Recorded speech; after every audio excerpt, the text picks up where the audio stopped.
Hello, welcome to the June 27th, 2025 Club Cubase livestream.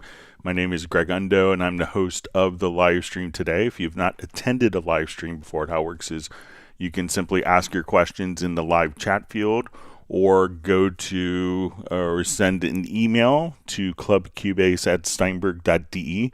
When asking questions, if you could specify which level of Cubase you're running, so if it's Cubase LE, AI, Elements, Artist, or Pro, what version numbers, if it's version 12, 13, or 14, and which operating system, that information could be helpful. We should have an index of all of the topics that are covered in today's live stream that will be pinned to the top of the comments field later tonight, my time. So several hours after the live stream ends. And if you wanted to search for through the different topics of, I think we have over 40,000 different topics that have been covered. You could go to cubaseindex.com, and we want to thank Jan from Stockholm for creating that website. We also have two people that we want to recognize for their efforts serving as moderators. So we have Jazz Dude and Agent K. So they're not Steinberg employees, they just do it really to make it a better community experience. And also we'll give Jazz Dude special additional express our gratitude to him additionally for his effort with the unofficial Cubase Nation Discord. And with that, so once again, my name is Greg Undo. I work for Yamaha Corporation of America. I primarily focus on Steinberg products, and I'm the host today. I'm presenting from outside of Washington, D.C. area in the United States in Alexandria, Virginia. And if you're watching this live, please feel free to introduce yourself and tell us where you're from.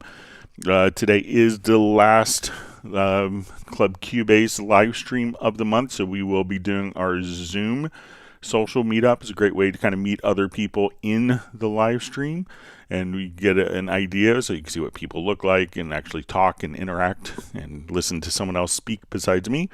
So that's always a great thing, and I just posted a link. I'll try to do that. We'll be starting that in about 2 hours. And with that, we will go ahead and get started. So let's see. We see Tim K joining from Zeist in the Netherlands.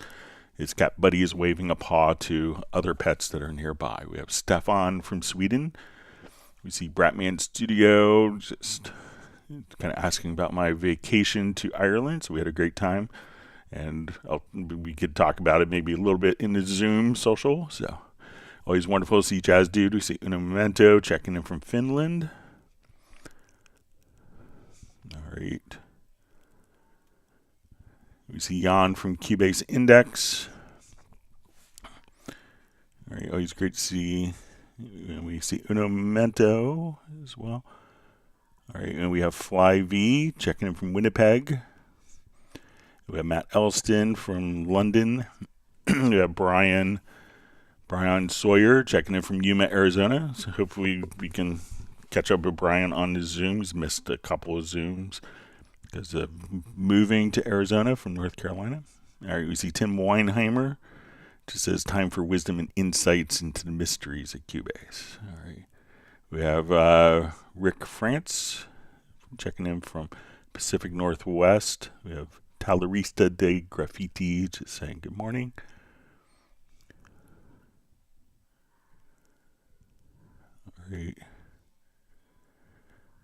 All right. So we see Brian's in the process of flying back to North Carolina to get his wife. All right. We see Peter from Montreal, Michael Marshall from Somerset, UK. All right, so we see Monkeys Lo-Fi just says, hey guys, what's the topic of this live stream? So basically what we do is just a Q&A session. So any questions that you have, there's not like a specific topics. It's just kind of answering questions from different users. So any questions that you have on Cubase or Steinberg products, we'd be happy to answer for you. All right, we see Soren checking in from Sweden, and we have Jose checking in from Santiago, Chile. Just turn my phone down, sorry.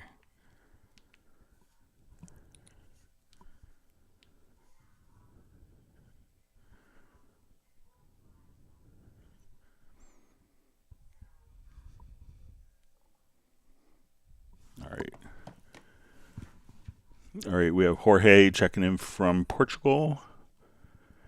All right, and we have Milan Badalino checking in from Sundbyberg, Sweden. Thanks for joining us. We see John Costigan checking in from Kenosha, Wisconsin. We'll see if we have questions. I don't think we have had a question yet. We see Will DeBro just saying hi, Greg. All right, so a lot of people checking in. All right, so I know that Soren, since I just saw his question, he had a question. Let me go to that real quick.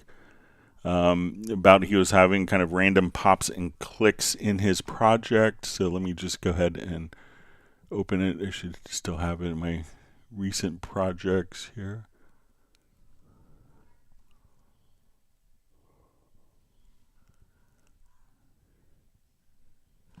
All right, let me just open it up. It's still my downloads folder.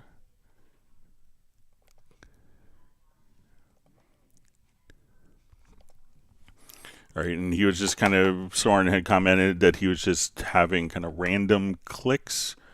So when we come over, let's go ahead and take a listen to the project. So we listen to it here. The storms are raging on the rolling sea. The storms are raging on the rolling sea. The storms are raging on the... All right, just... the rolling sea. The storms are raging on the rolling sea. All right, so I hear it doesn't sound like clicks, but maybe like an interference. And let's see if it's actually kind of captured in the recording here. The storms are raging on the rolling sea. The storms are raging on the rolling sea.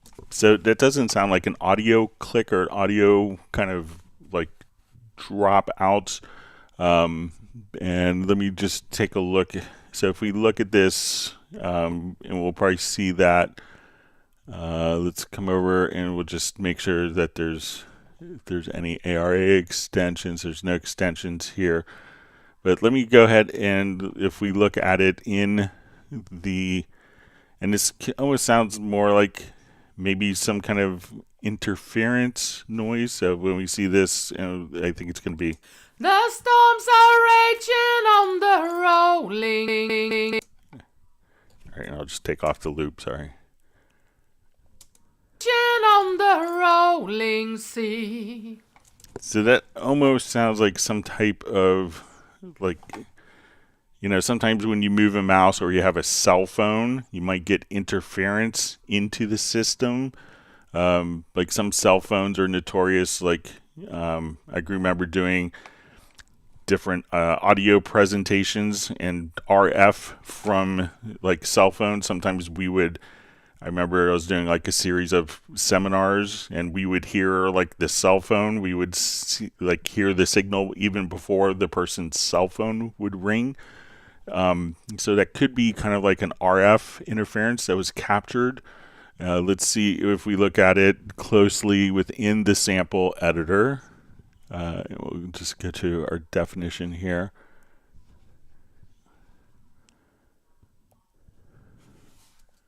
On the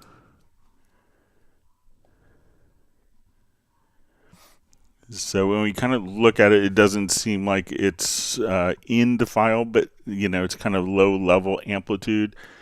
But what it sounds like to me, Soren, is maybe like an RF interference. So it could be like, sometimes wireless phones, cell phones, stuff like that could be causing that sound to be captured. And let's see if we could maybe get rid of some of it using Spectral Layers. So if we come over, let's go to our Spectral Layers extension and we'll see if it's kind of more obvious when we look at it in Spectral Layers.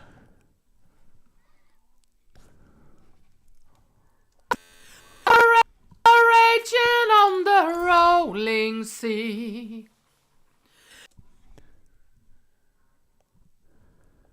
Raging on the So if we kind of look at it here, I think it's going to be kind of these sounds. the storms are raging on the road.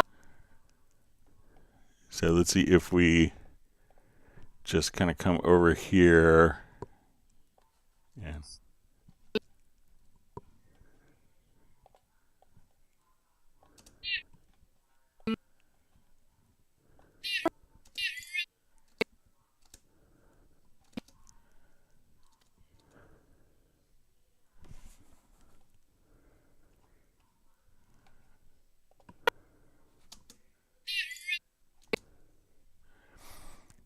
so it doesn't seem like, to me, it doesn't sound like an audio clock, but maybe some type of RF interference that was captured. Sometimes wireless mice can do it.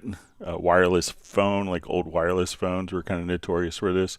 If you're using a wireless microphone, but I think it's going to be kind of dealing more with kind of like a cell phone interference with that. All right. We see Tiago checking in from Brazil. All right.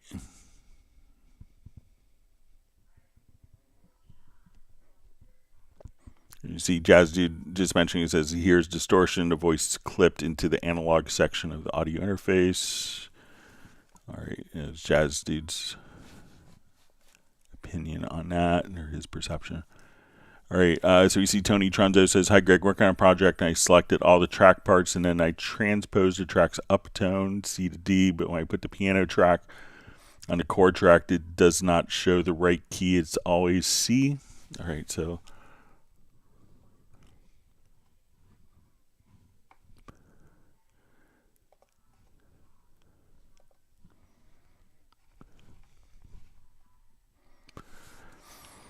okay, so let's say as we're kind of working with this here, so let's say we have our project. Let me just turn this down.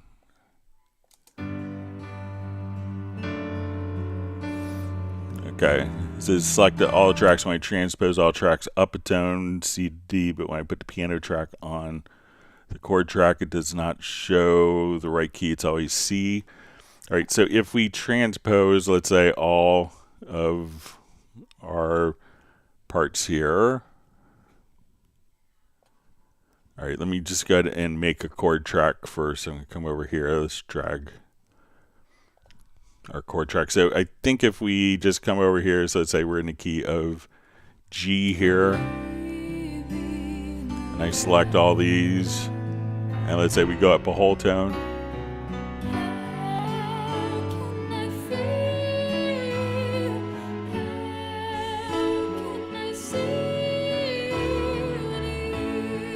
Right, so now we transposed kind of all the audio, but the chord track will kind of stay the same. But so the transpose will transpose the actual media, like the audio in MIDI events. If we wanted to transpose the chord track here, what I would do is just hold down the Shift key and double click, and we see the root note. I would just, if we wanted to transpose that, we can now just transpose accordingly just by adjusting the root note, and we can see that all of the chords there will just transpose. So just up, when we select the events, I don't think, so let's say if we start here,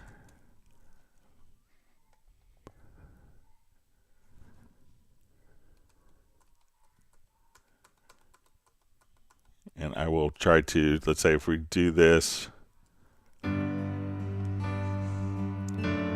because when we transpose, here, when we select an audio or MIDI event, we see the transpose function right here from the info line, but when we're doing chord tracks, we would just need to transpose by adjusting the root key there. So let me know if that helps you, Tony. All right, wonderful to see Benny checking in from Sweden. We have Balsa checking in from Montenegro.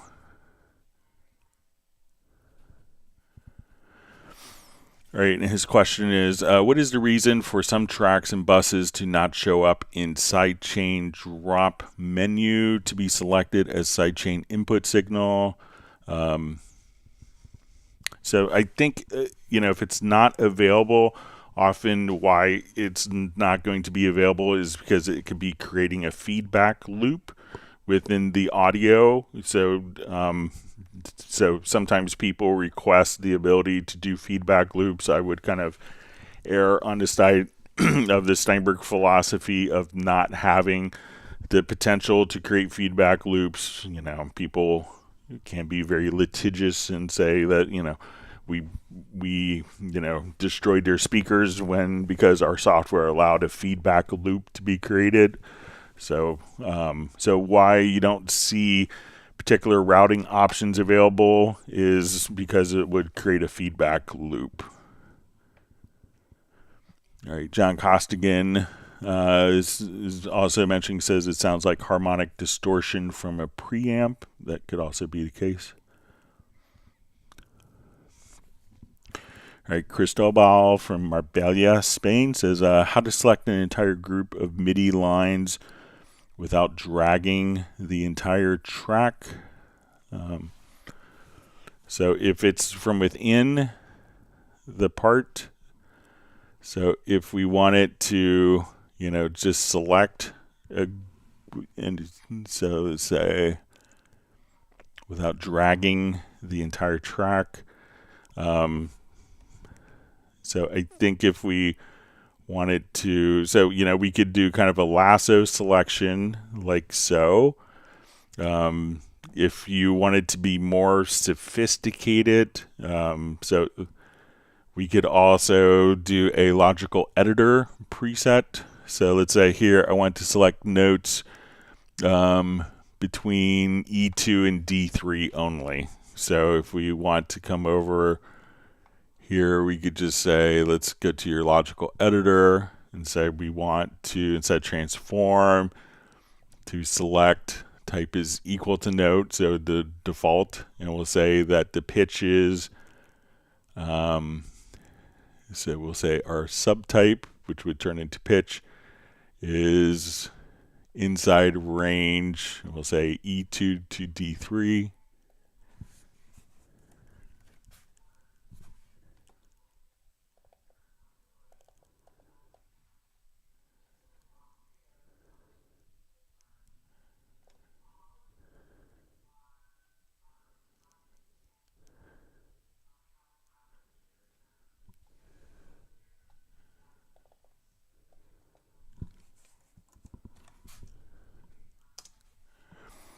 So now I could just select only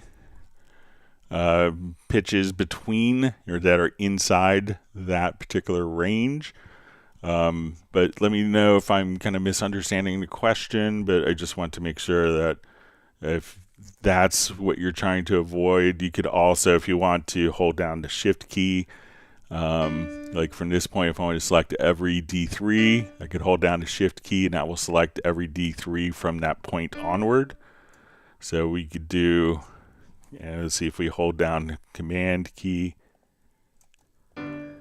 So just the shift key here will select all on the same pitch. So if you're trying to avoid just selecting the whole thing, there's maybe a couple of other options, but I don't think that the current kind of lasso selection, I think, works well for a lot of stuff, but let me know if I'm misunderstanding.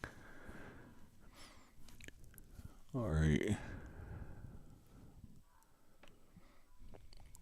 All right, Benny's question is, when I cut out a part of a track, I want the audio tracks before and after to automatically fade out and fade in. Hope you can understand me. All right, so if we do a cut on our particular audio event, one of the things that you can have is autofades turned on. So we see this little icon here. And what we could do is have auto fade in, fade outs, or auto crossfades. so that as soon as I cut a part, so let's just do a bad edit here. So I'm going to turn off my zero crossing. And let's say if we're doing it in the middle of a vocal, and I'll make sure to make a cut. Let's say right here, where there's no, we're not in the middle of the zero crossing, and I cut. Let's say here, let me zoom in.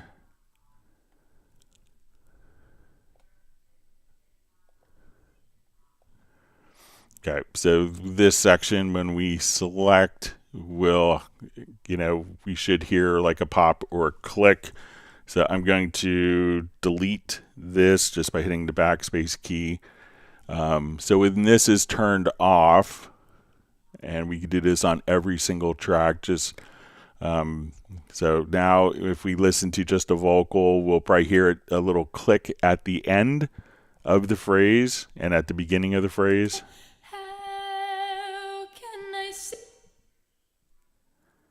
And now at the beginning of the phrase.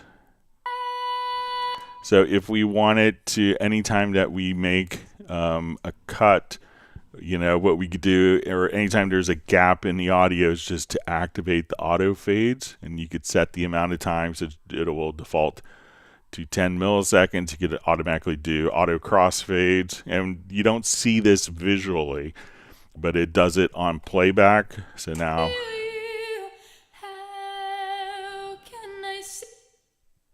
so we have just a very short fade out, a very short fade in. So try to just maybe activate the auto fades, and I think that will do what you're looking for.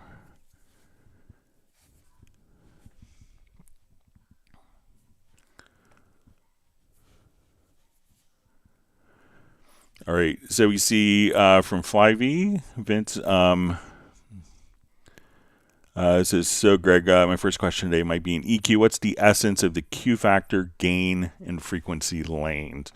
Okay, so when we're doing an EQ, so we open this up, and this kind of comes along with a parametric EQ. So it used to be EQs were designed very much kind of like two different kind of schools of thought, where if we come over here, so you could have like a graphic EQ, and then this would divide the frequencies, and we could boost individual frequency ranges.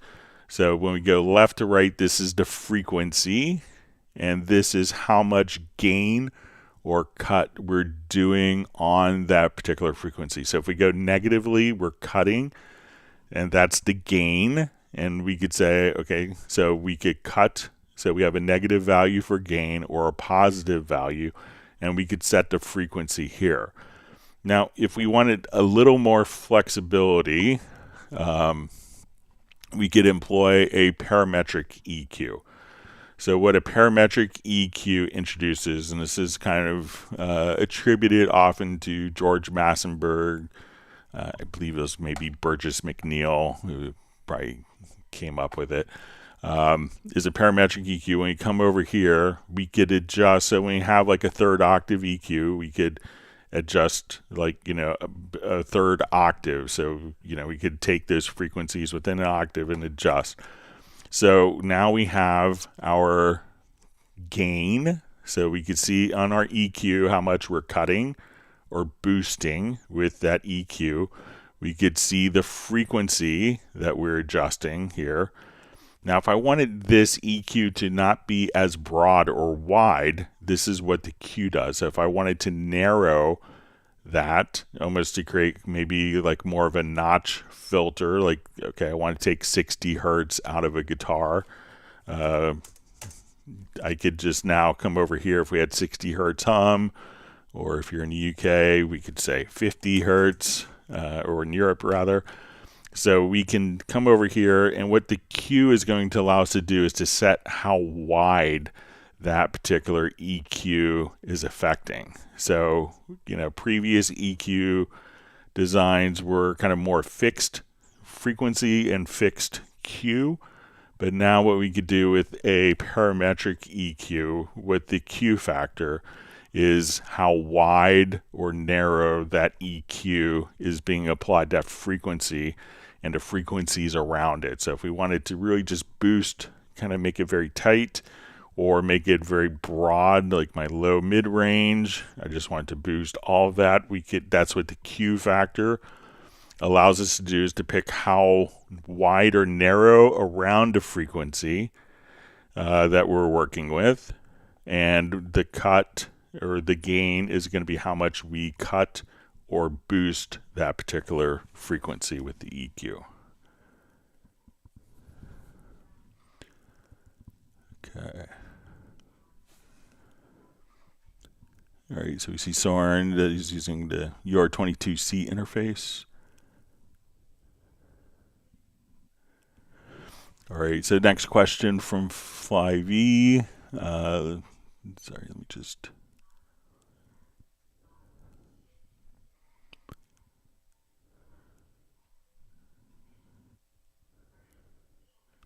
All right, let me just find it. All right.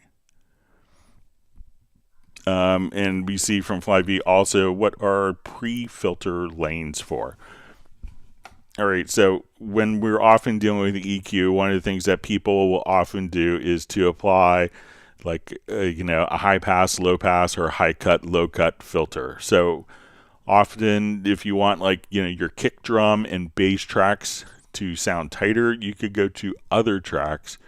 And when we see the pre-section, and this comes in before the channel strip. So this is generally like as we activate our pre-section, we could turn this on, and this would come into signal flow kind of pre-channel. So prefader, so this would come in before the inserts to channel strip and my send effects. And what we could do now, let's say like you have a reverb and you put it on a source and there's a lot of low end rumble, or you wanted to get rid of the low end on a voice, you could come over here and just kind of apply different filters. They kind of filter out those frequencies right there. That could be just kind of low end rumble, and you could choose, if you want it to be, up to 48 dB of cut. So you could come over and have kind of a very, steep cut directly there, just to kind of get rid of those frequencies. So most consoles, you may see kind of like a high cut, low cut, or high pass, low pass, kind of the same concept. So if we wanted to get rid of like the high frequencies here, we could just say, okay, I want to just come over, and now we could filter out the high frequencies and the low frequencies.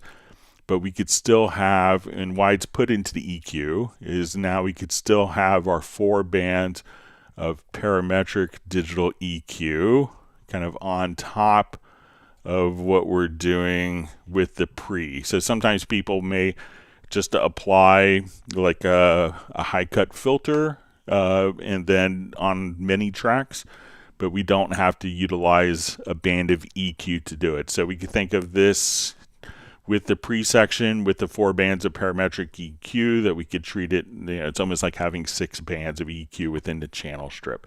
So, and since it is kind of dealing with our EQ frequencies, this is why it's kind of placed here, even though the name pre, this isn't necessarily associated with the signal flow routing, and that's why the pre is indicating that it's before the signal hits the particular before it hits any of the effects processing. All right, so I'm going to paste the Zoom meetup, which will get started about an hour and a half. All right.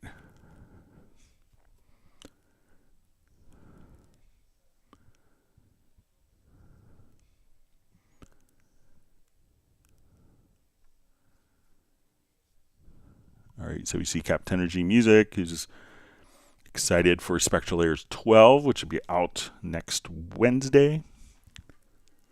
Looks like another amazing update from Spectral Layers functionality. All right, you see Parabot 2, I believe is also in Australia.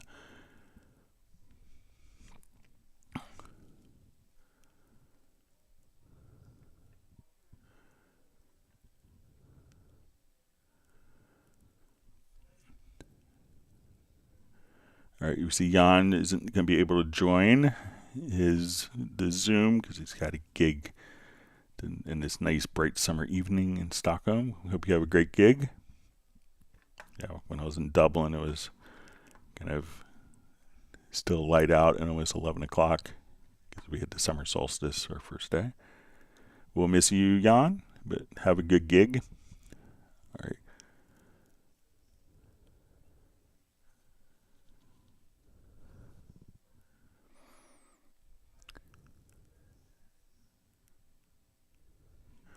All right, Eric McCann just says, I got a startup message. Application was terminated with error freeze. I'm not using any freeze function. Windows 14, Windows 10, Steinberg UR22C.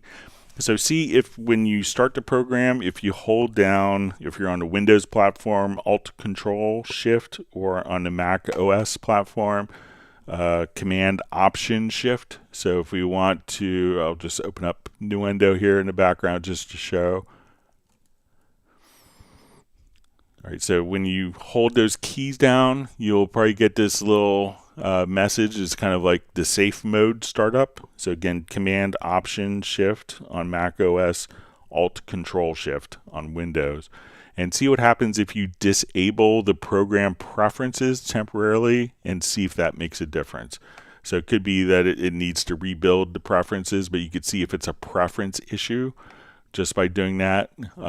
If it starts up fine after that, then you can probably try to just delete the temporary preferences, and that will probably take care of it for you.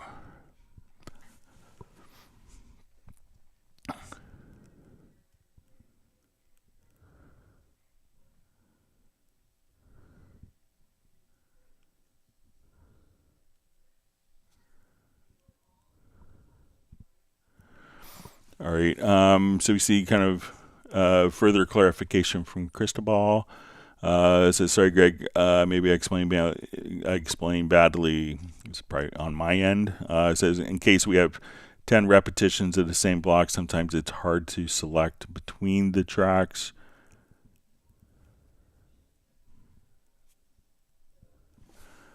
Okay, so let's say if we have, let me just jump back to our other project.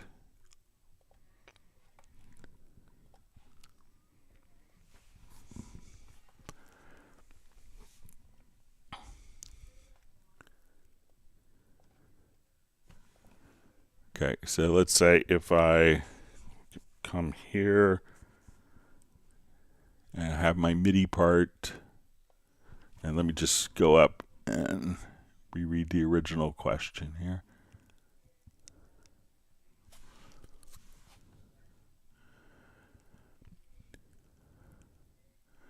How to select an entire group of MIDI lines without dragging the entire track. Okay, so if you wanted to, one of the things you could do, and if I'm understanding correctly, like if you wanted to select all of these events without having to kind of lasso select, one way is if you hold down the Shift key and double click on the first event, that will select all of the events afterward. So Shift, double click will select all of the events. So if I go to the first event, Shift and double click on it, all of the events on that track will be selected. I think also for on a track, we could right click and say select all events, and that would select all of the events on that particular track. So try Shift, double clicking, or right click in the track area and choose select all events, and that will select all the events on that particular track but not the other tracks. So let me know if that's helpful for you.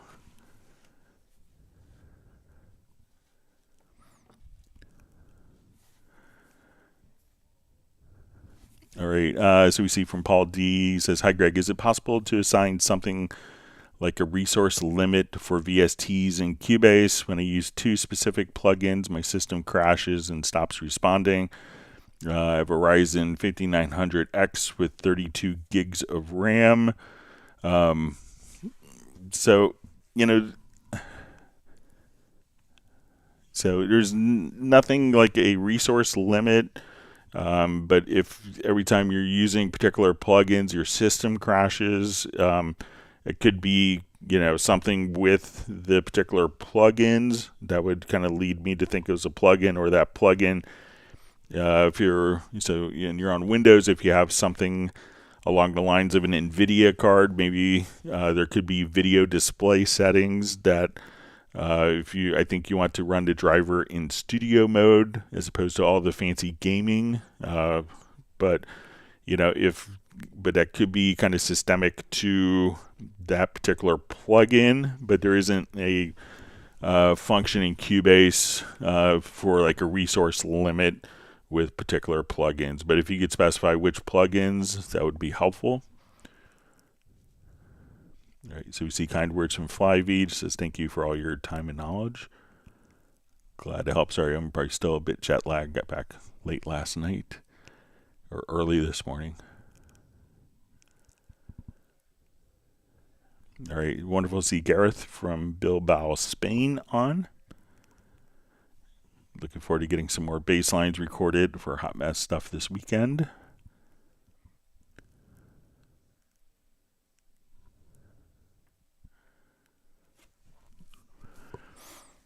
All right, so we see from Balsa, who asked question, when the audio editor is in full screen, I make a selection with the range tool. What are the ways to move that selection to a track in the project window? All right, so let's take a look.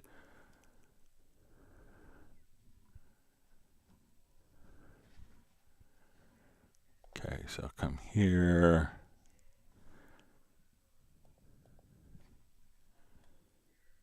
All right, so say I want to just select. I'm going to try just a standard cut, copy, paste. We'll see if that works.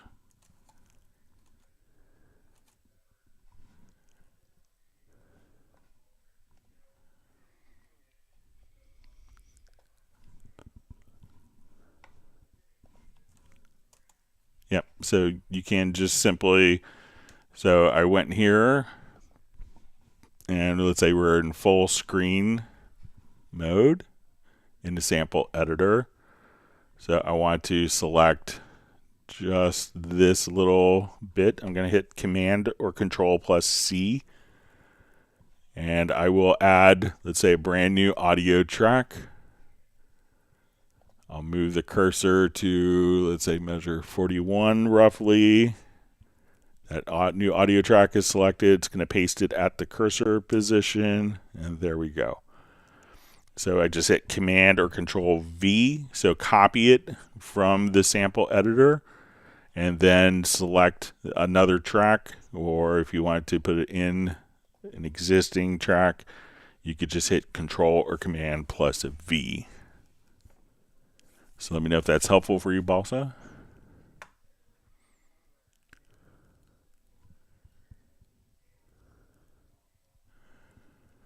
All right, so we see Paul D just says, I guess Jazzu is wondering if it was a synth like Serum or Extreme, and Paul's clarification for the plugins is from Ementra, Borealis, and Space Blender, both with long reverb. I think both VST3.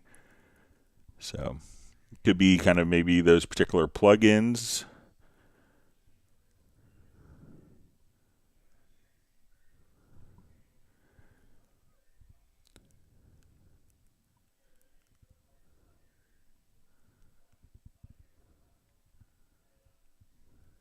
Okay. All right, so we see a question from Jan, who just asked, Congreg showed the simplest and fastest way to assign a MIDI key using MIDI remote for disable, enable, toggle all inserts for a track. Thanks, Jan. All right, so let's take a look. So I think if we come over, let's say I have inserts here. So let's say a MIDI key. So first off, I want to come over and let's make a project logical editor preset. So we'll come here, let's go to our setup.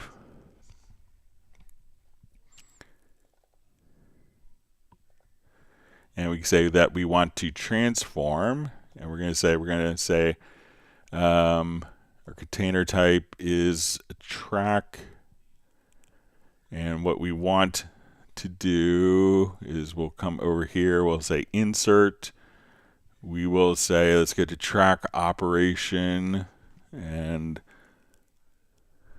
let me just,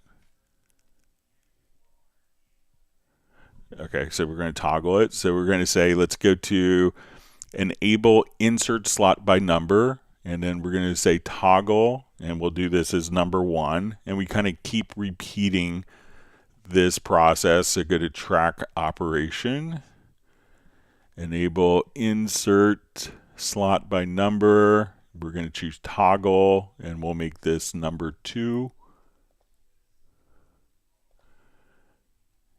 And we could just kind of do the same operation for all 16.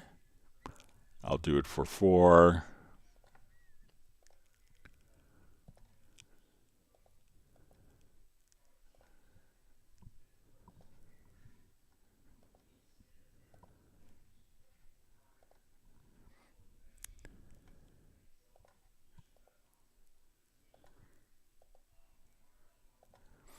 Okay, so we're going to save this as a preset.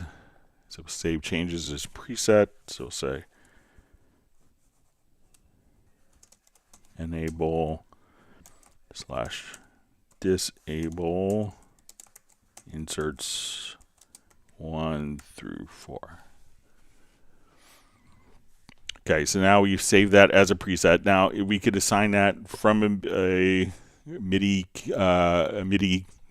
like a keyboard shortcut from a MIDI remote, but Jan had asked, I think specifically from a MIDI note on a controller. So now we're going to go to our studio setup. Let's go to generic remote. So when we come over here, we'll say plus, and we'll choose a generic MIDI remote. Generic remote. All right, and I'm going to say, okay, this is coming in from my panorama. So connect this to where your MIDI keyboard is. I'm going to click on the Learn button here, and I'm going to hit a key. All right, so you see that it's a note on message on MIDI channel 84. Now when we want to come over here, we're going to say, this is what the incoming MIDI message is. And when we come over, we're going to say, let's go to our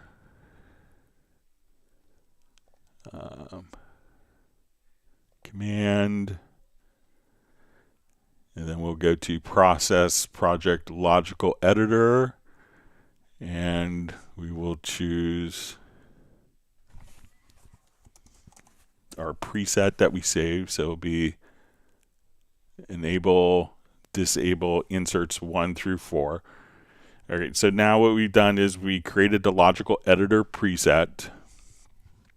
So again, just come right over here, and now I've assigned a generic remote. You assign the correct MIDI inputs and outputs, and you could just click on the Learn button, and that will automatically capture that. We want to go to command to process project logical editor presets, and then choose the value action. So right now we have, I'll just add a couple of inserts.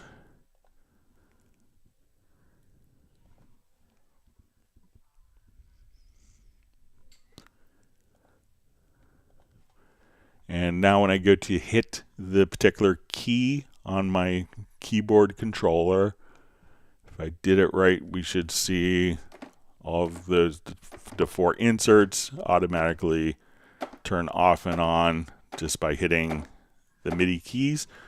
So again, come over here to Project Logical Editor. You want to transform, and we say container type is track, track operation, enable insert slot by number. We want to choose for parameter 1 toggle, and we can do this all for 1 through 4.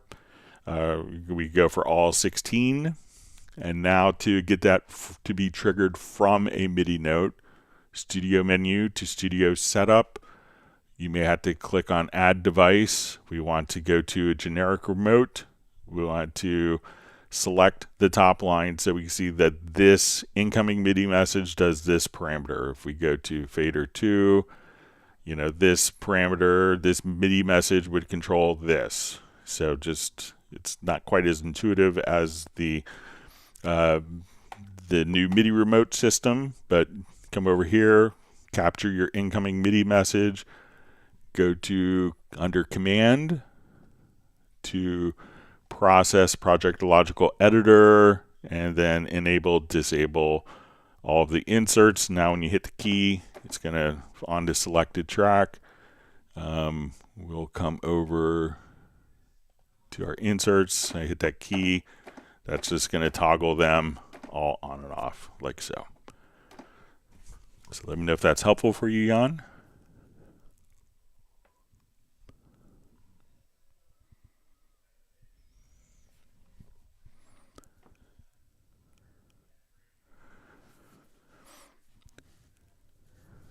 Okay, so DL White asks, Cubase Pro 14 Mac, Tascam Model 12 MIDI remote does not stay as programmed. Can you show general process? I can follow Model 12 works flawless on Windows 11 with no programming. I searched previous videos. So let me know if you're running the Model 12 as a Mackie device, if there is a MIDI remote script. So if you have it working on Windows 11, if it's in the MIDI remote area here, what you can do is if you go to where we see kind of our scripts area here, so we see this little setup window. I'll just plug my MIDI remote in here quickly. So we see this little setup window. Once you have that setup window, if we come over to your scripts tab, so you could select this, we could export that script, and then when we go to so if you export it from your Windows 11 machine, you go to your Mac OS, that same script can be imported, and just simply import that script. So try that and let me know, but let me know if you're doing it as a MIDI remote. That would work if it was configured as most control surfaces will work as a Mackie control. If you had it configured as a Mackie control device, what you'd want to do is to come here, go to your studio setup. You probably need to add a Mackie control. And then once you have the Mackie control, at that point you could just tell it to go in and out of the Tascam MIDI devices, and once that's set up once, then those connections should remain.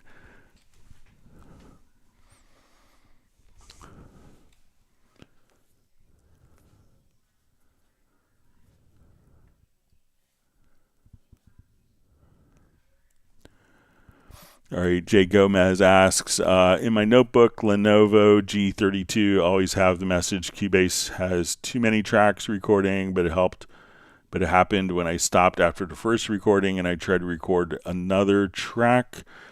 So, it seems like any contemporary laptop you should be able to record. Make sure that when you're recording that it's not going to like a cloud-based drive.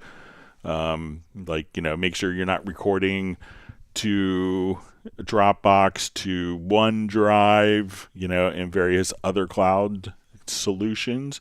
Also, so try to change it and make sure that the project folder, like when you start a project, and you come over here and you will say prompt for project location, that you come here, try setting this to a different location. Make sure it's not going to our company. We have Ignite, which is kind of like a cloud-based drive system. So make sure that you're not actually trying to write to a cloud-based system, and see if that works for you.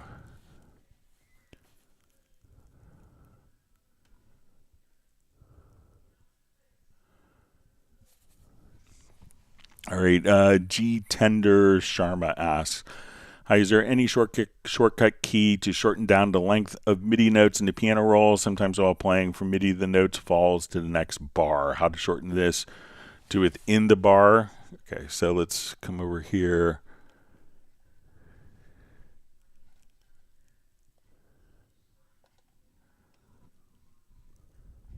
Okay.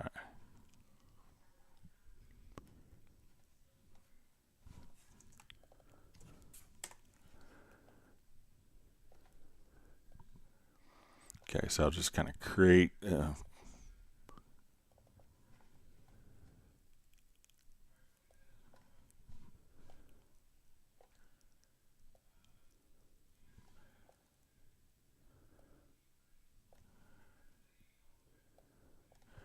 Okay, so let's say these notes are hanging over slightly. So I want these notes here to end at measure 16 and not to go on beyond that. So if we come over, let's get to your edit.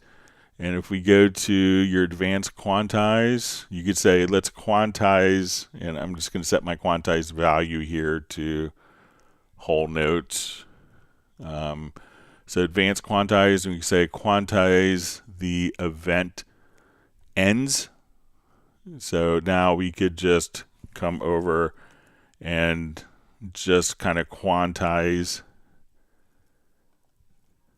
So again, advanced quantize and choose.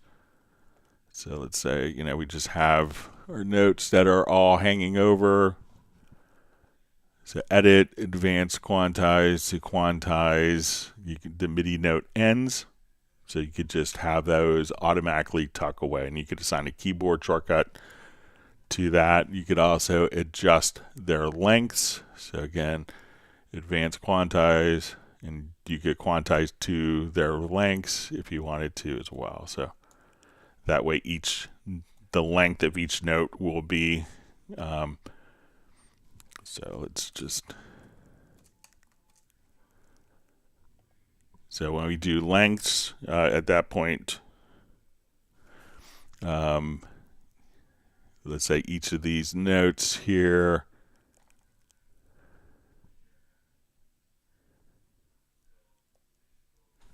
let's take my snap off here momentarily.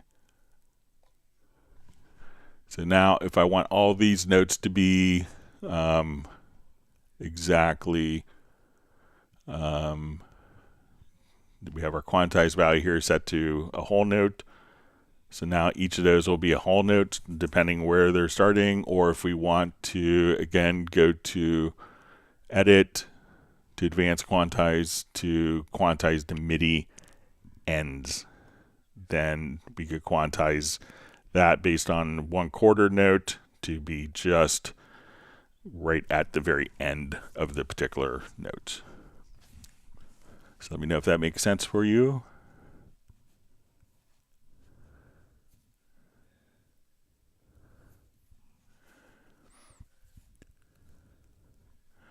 All right, so Will DeBro says, is there any handy way to visualize clipping points on a part? So if we want to, there are a couple of like little audio things that could be helpful to visualize it. So let's say if I am coming here, I don't think I have much clipping, but if we go to your preferences, let's get to settings. Hang on one second. I have a call from my brother I need to take real quick.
Sorry about that. My brother's coming in tonight, so we're getting dinner with him. All right. Okay, so a handy way to visualize clipping points. So let's come over here and let's get to settings. Then I think we go to your event display to audio. Let me just look for the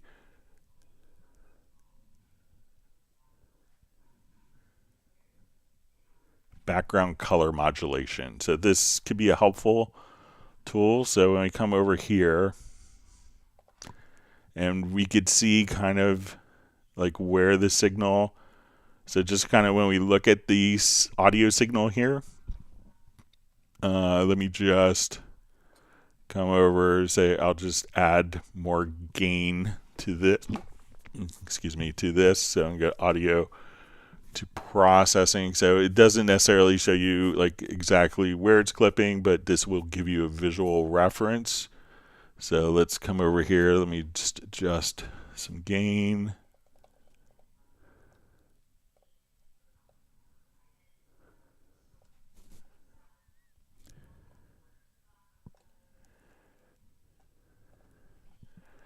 So now if we kind of look at the waveform here, we could get an idea of kind of where the volume intensity is on the file, just because it's going to be kind of darker in color there. So that will give you, kind of show you the intensity. So once again, that preference, if we go to your preferences or settings, event displayed audio, we get check background color modulation, and that will give you a pretty good visual idea of where to look for events that are clipping.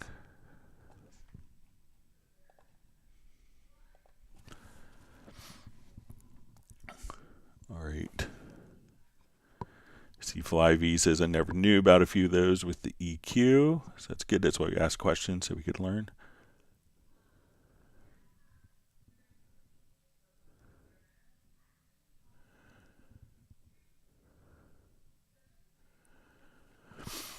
All right.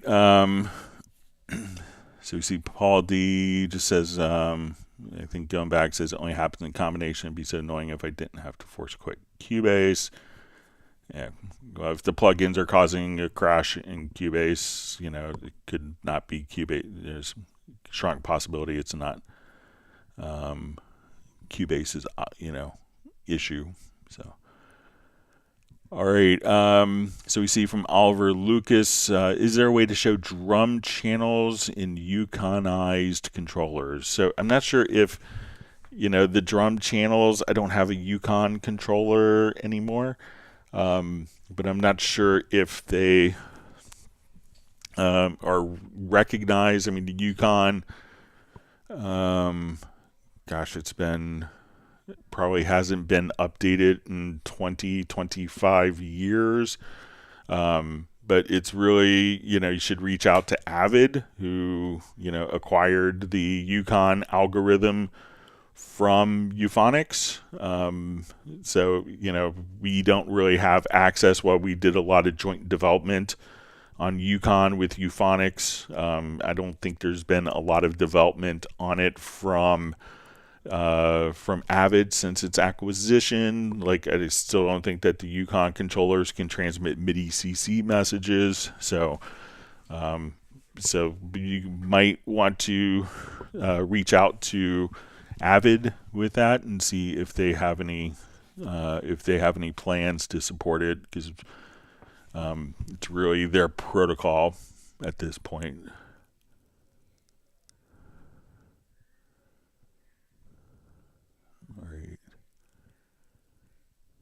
See, Cristobal just says thank you. It's probably with the selection.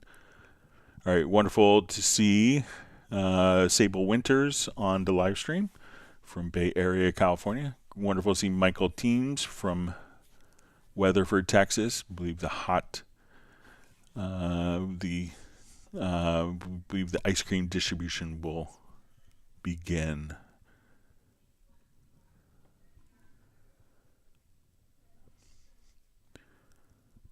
Right.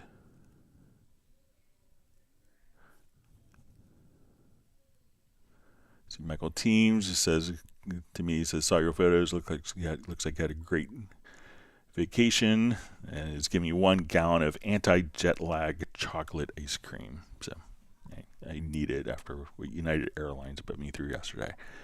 The last 2 days, actually. All right.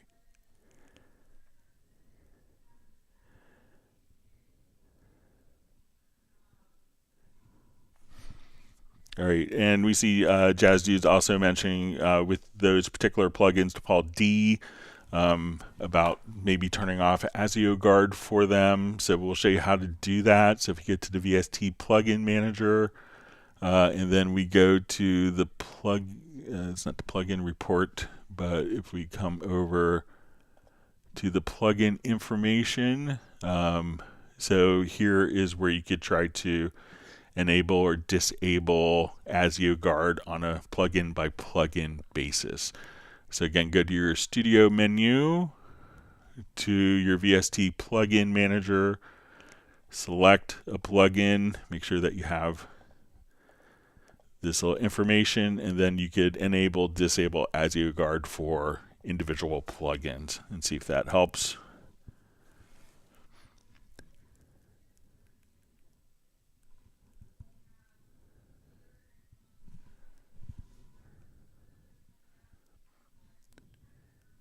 All right, wonderful to see Razel Zamini checking in from Denmark.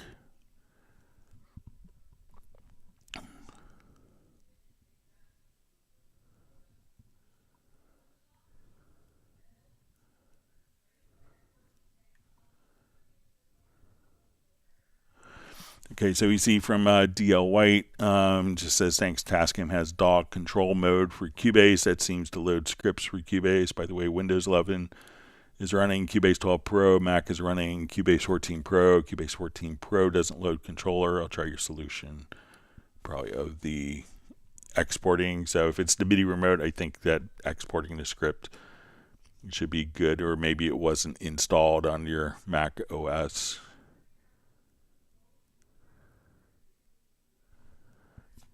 All right, so we see John Costigan just supplying some insights to a similar situation he had with Jay Gomez, says about the record too many tracks error message, and John is just mentioning he had the same symptoms with only 2 tracks recording. My problem was I had hidden tracks I thought had been deleted, just a thought. So thanks for sharing your insights and experiences. All right, I see Flyvy's looking forward to the Zoom social meetup.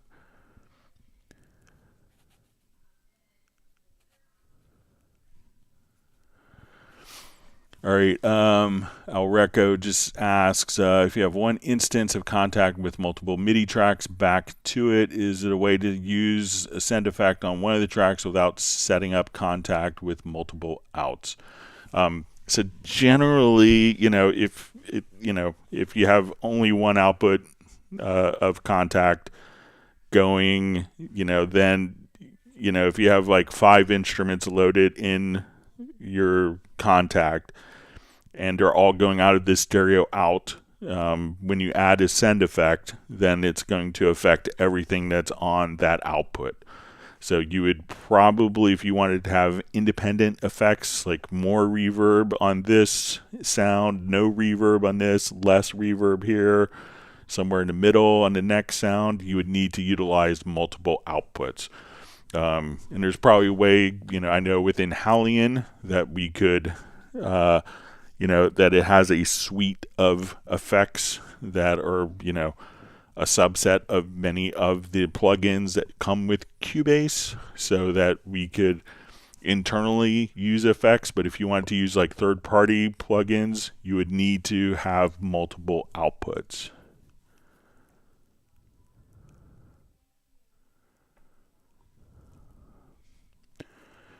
All right, DJ Showcase asks a question. Hi, Greg. In Cubase 13, you used to be able to copy track settings by dragging from the bottom of the meter in the mix console. In 14, I no longer could do this. Is there something I'm missing?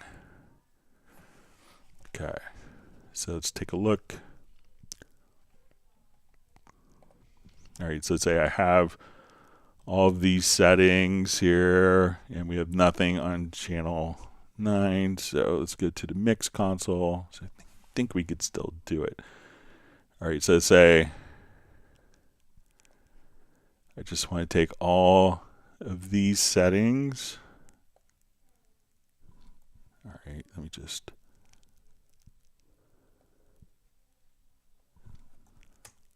And I'm just going to drag from the top here. So hold down my Alt or Option key and see if that does it. I know we could do this for our inserts like that. All right, let me just.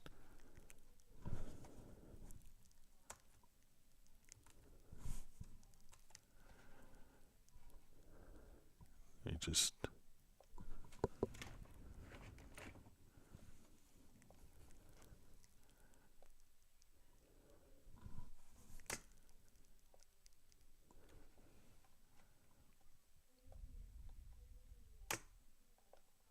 Okay, so if you just, so what I just did, and we'll just check, I'll open up routing in EQ here just so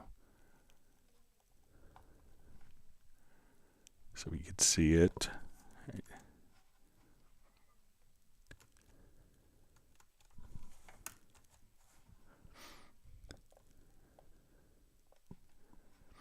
Okay, so I want to just take audio 05 and copy those settings to audio 06. So I'm going to just take from the bottom, click here in the name, hold down the Alt or Option key. We see the little plus when we hold down Alt or Option, let go, and all the channel settings have been carried over. So try just dragging from the bottom. And it could be in earlier versions, in 14 it was introduced that we can now move channels within the mix console as opposed to only being within the event, so that what may have triggered the change, but hold down kind of the Alt or Option key and drag, and now all those settings will be copied over for you. So let me know if that makes sense.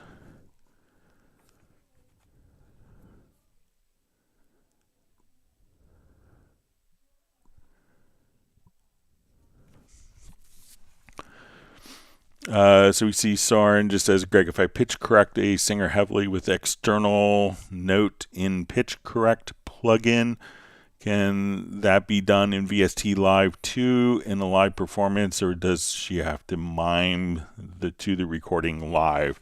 So I think that, if you have the if you have the MIDI track and the MIDI track is being routed to, so let's say if we add a pitch correct, I'm going to add a MIDI track here, and we'll just call this pitch correct. Okay, and let's say I have on this particular track, let me just pull out some plugins here. We have our pitch correct plugin.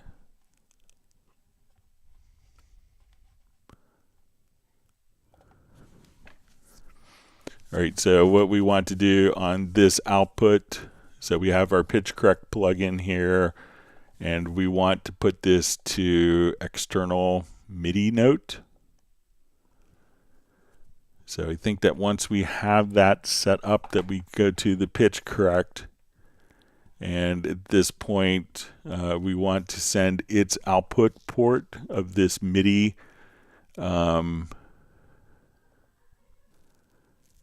and we'll see from plugins, and then if we come over here, we should see the pitch correct. Let me just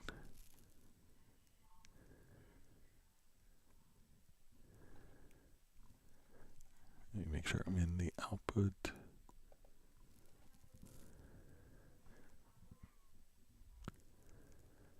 So we'll see our pitch correct MIDI in. So now when you come over here, if you have like the melody written in the MIDI here, so let's just say that this particular MIDI track, so you may have to load up a MIDI track and then set its output.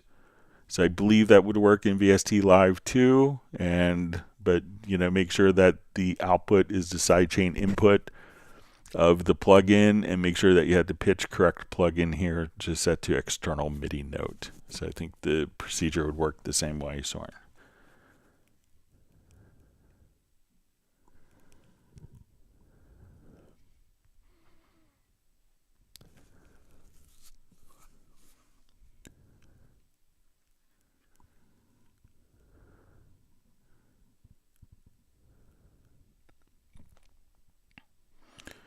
All right, so we see from DJ Showcase, just says it works exactly as you explained. Thanks again. All right, and wonderful to see Val on. Great to see you. Hope you're doing well from Vienna. All right, and Soren just says thanks, Greg, about pitch correct. All right, I'm going to paste the our Zoom meetup link here again. We'll be starting in about 48 minutes or so. All right, and all right, Val's just asking how everyone's doing. Let's just go to a question or two that was mailed in advance. All right, so a question says, hi, I'm running Cubase Pro 14 on Windows 11. I no longer hear the click when I press C, so I need your help. Okay, so a couple of things. Make sure that, when you have like your click track, so when you hit C, make sure that the keyboard shortcut is actually turning the click track on or off. Most of the time when I get this question, it could be because the click track, if you're using the control room, the click track may be turned off in the control room. So if we're playing our project here, and we see that the click track is turned on here, but it's not turned on in the control room. Now when I hit C, looks like the click track, the key command is triggering the metronome to click to turn on. But if we just come over and in the control room, you can just come over, make sure that you're hearing the click there. And then there's also a levels section in the control room. Make sure that the levels for the click track are up and those didn't get turned down, because if you see that, then you may have to just kind of click on the little levels tab. So here the click track looks like we should be hearing it. It's turned on here. It's turned on in the control room. Make sure that the levels are turned on. And that could also be a factor right there. When we go, and also if we go to your transport and we go to metronome setup, you could make sure that the audio click is turned on here, and what output port it's being routed out to. So a couple things to try. Usually 9 times out of 10 when I get that question, it's the control room got turned off accidentally here. So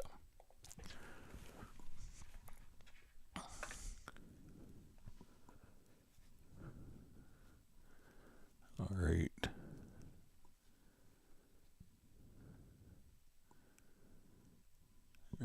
All right, we see Randy from Dallas Fort Worth checking in. All right, we see there's a heat wave going on in Germany. And we see Jazz Dude and Val from Austria discussing it. Yeah.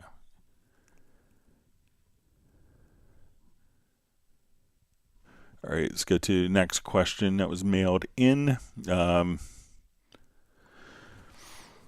Says, hi Greg, I have a Mac Studio M2, latest update of Cubase 14. I have too many subdivisions under the ruler, but nothing on the ruler itself. How can I fix it? It's not like it was in Cubase 13. Okay, so when we see this, and they're kind enough to send kind of a photo, so like as we zoom in, and it's kind of these little ruler divisions here. So if we kind of zoom in, one of the things that would probably fix it is when you want to come over here is an adapt to zoom. So if we see that those grid lines can disappear or increase, So we see that as we zoom in, we have more zoom lines or more kind of divider points here vertically. So we see that, and if we kind of zoom in, we can see that we get fewer. The resolution of those will automatically be determined. Now, this could also, another thing that could affect this is when we come in and let's say we have a signature track. So let's say I want to, let's add a signature track and say our time signature here is 7/8. And we want it to be like a 3+4. Okay.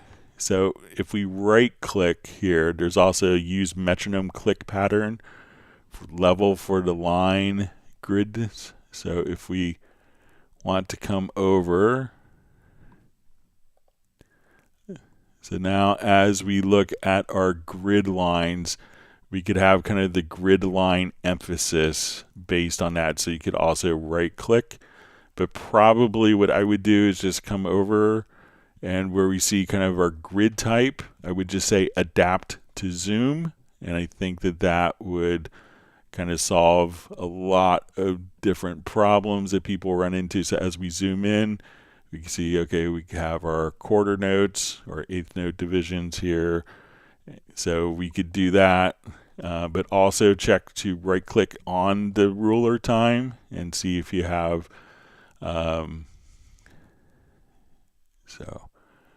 and see if that makes sense. So we can see now that we have our 7/8, that we have our 3 eighth notes here followed by 4 eighth notes. And if we turn that off, we could just have each one. So if we wanted to have different emphasis based upon the click pattern for the metronome, that's also an option.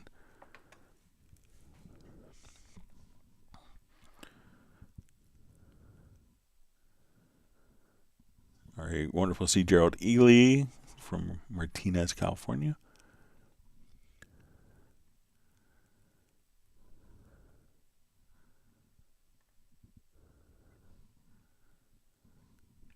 All right, let's go back to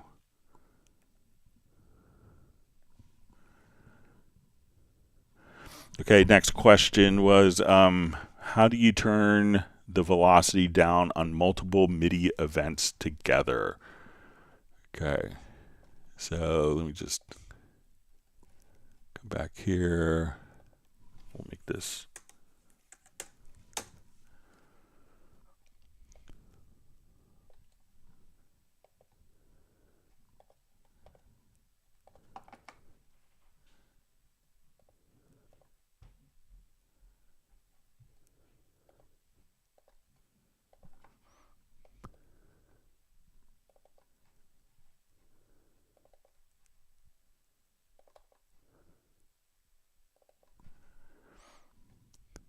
Let me just populate some MIDI notes in here.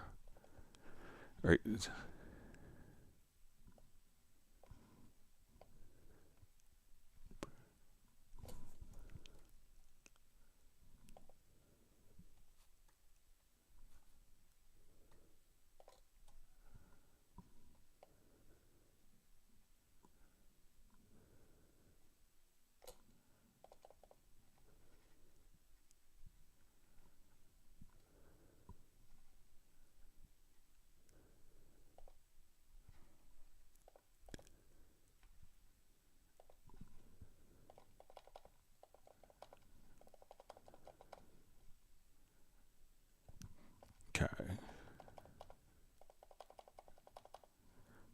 Okay, so look at our velocity here. All right, and I'm going to copy this just a couple of times.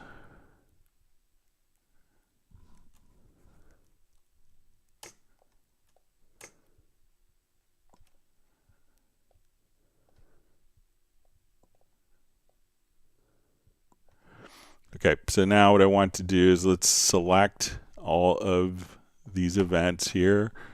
And then we'll see our velocity. So as I just adjust the velocity here, let's see if that will do it for all.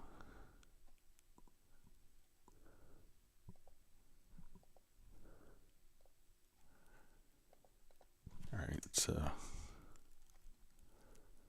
see if we can do this for multiple events. Let's say, let's do minus 30, and we look at the velocity values now.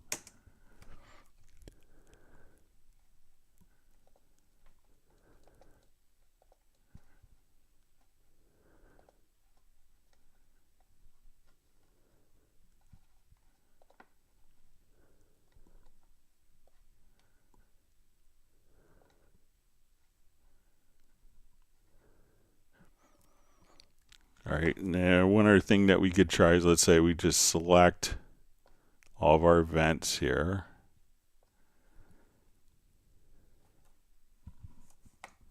Because I think if we want to come over, let's hold down Command.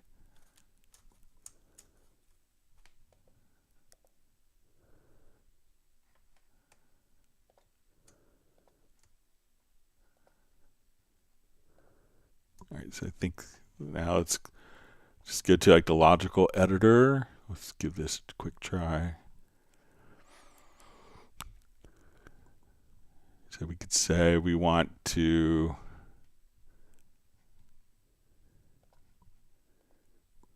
we'll just choose a velocity and we'll subtract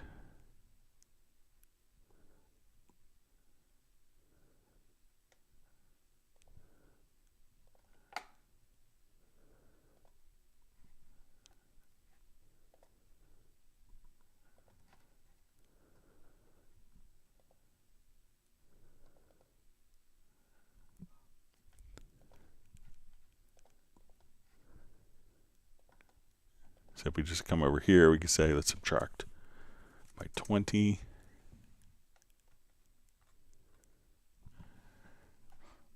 And now all of the particular events, as we look at them,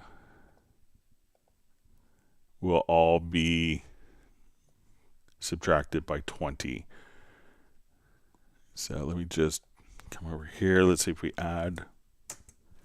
So I think that when we add here, that if we have the object selected, that we could globally increase, but try just to come over, and then we could just say you want to take notes, velocity, subtract, and we'll say 20. And now all of the selected events here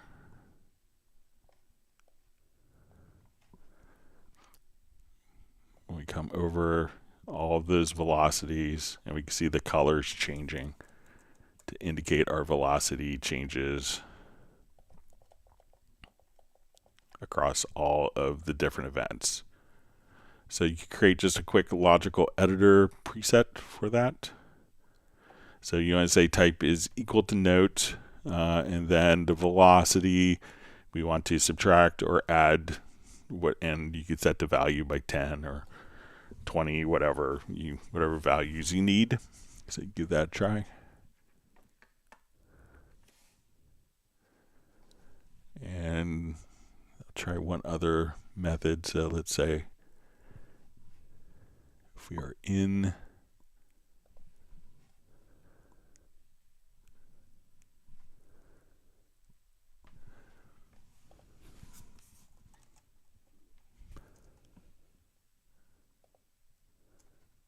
so I think probably the logical editor for different multiple events would be kind of a good way. So let's come here. Let me just select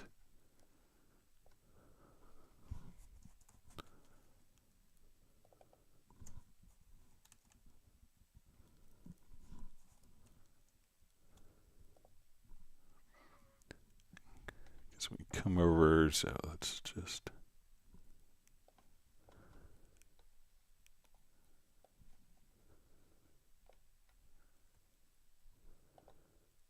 because these are kind of all separate events. So it's probably going to be the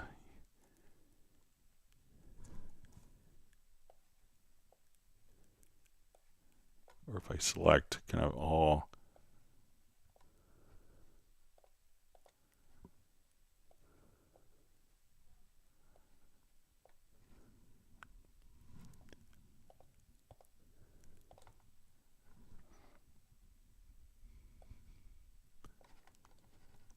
and then once you could come here and adjust velocity within the editor, but probably the fastest way would be utilizing the logical editor for that.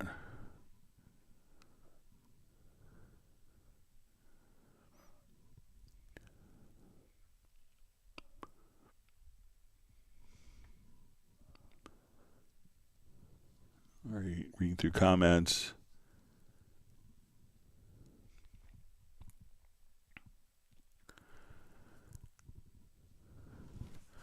All right, so we see from Soren, says Greg, I've heard about a friend of mine who owns Cubase Elements and has no internet, that the activation is a problem for him. Can you talk about the activation for no internet users? So it can be activated without any internet connection. It could be, it's a lot more convoluted. You know, I think most people use internet connections to activate their operating system. So it's pretty standard. But I think we can go to Cubase offline activation.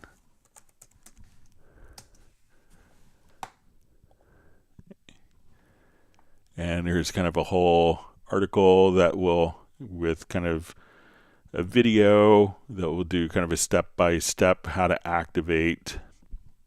So you could, you know, generate a request file, and this will kind of do it. So it's initially you needed to be online to do it, and then with new licensing, they brought in the possibilities of doing the offline activation. So if you just do just a quick Google search for Cubase offline activation, and there's a video tutorial to do it as well. So, but yeah, you could definitely take care of that offline.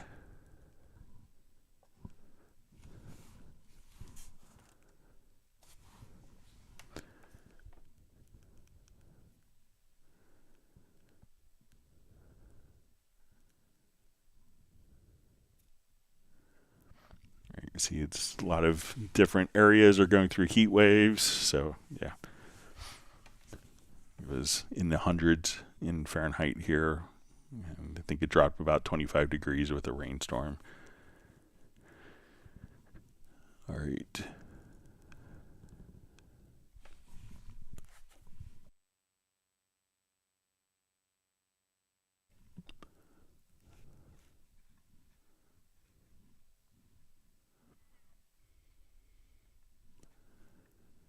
Okay, so seeing more discussion about the offline activation.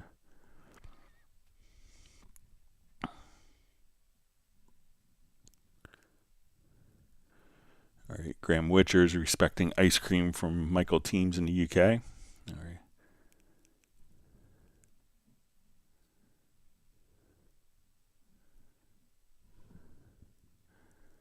All right, you see Michael Pierce just popping in, say hi. It looks like he's stuck on the road on the M25.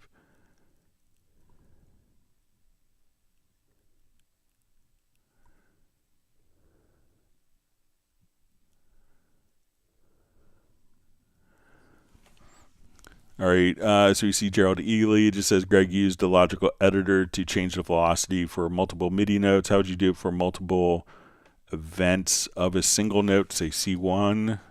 Okay, so let's say if I was doing it here and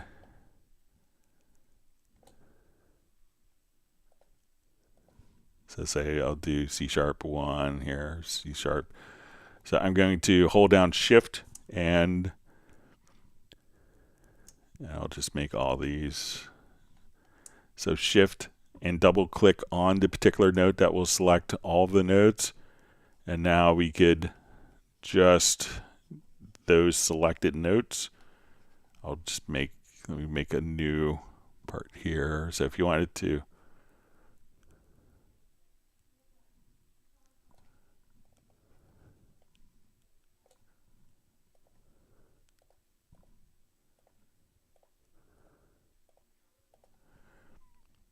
I'll just put some other notes in the gaps here, just so if I only wanted to do the velocities on these notes, so wherever you want to start, hold down Shift and double click.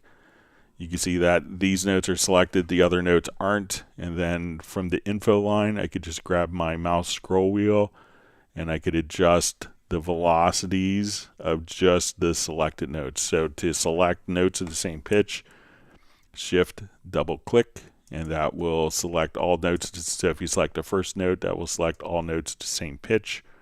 So even if we have other notes, now from the info line, we're only affecting the selected notes and not other notes.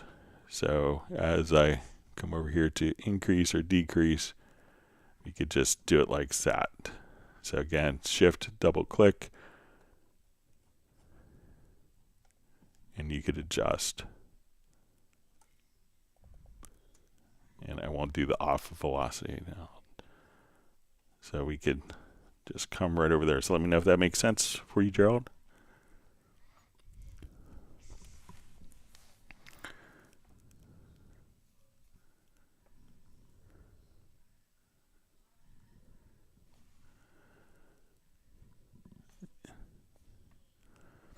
Gareth is just saying Sunday to Monday, it's mid-30s, but going down after that. Yeah, so when my wife was in Ireland before my son and I joined her on vacation, it was all sorts of, they had a big heat wave in Ireland as well.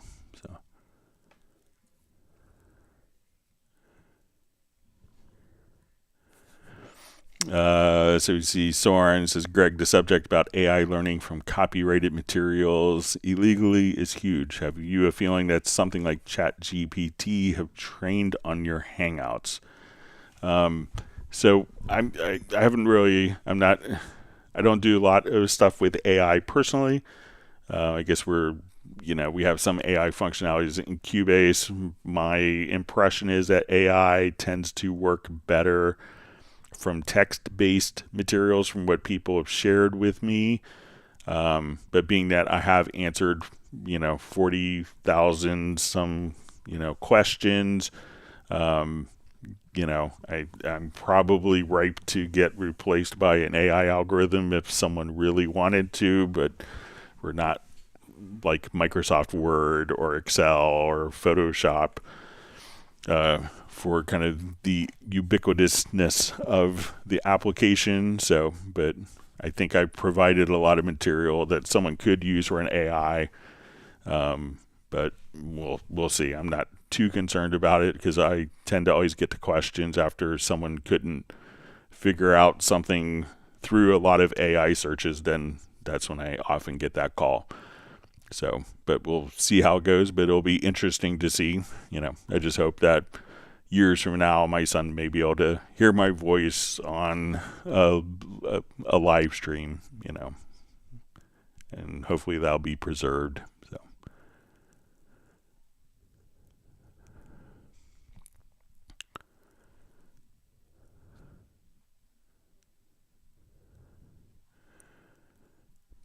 all right. So we see a comment from Tim K. It says Cubase's project window provides us with an audio-visual overview, which is far more granular musical protocol than what we'd get if composing by classic annotation. We still have Torico. Yeah, so it's always interesting to me. I'm kind of a trained musician as well. I have a music degree, all that good stuff.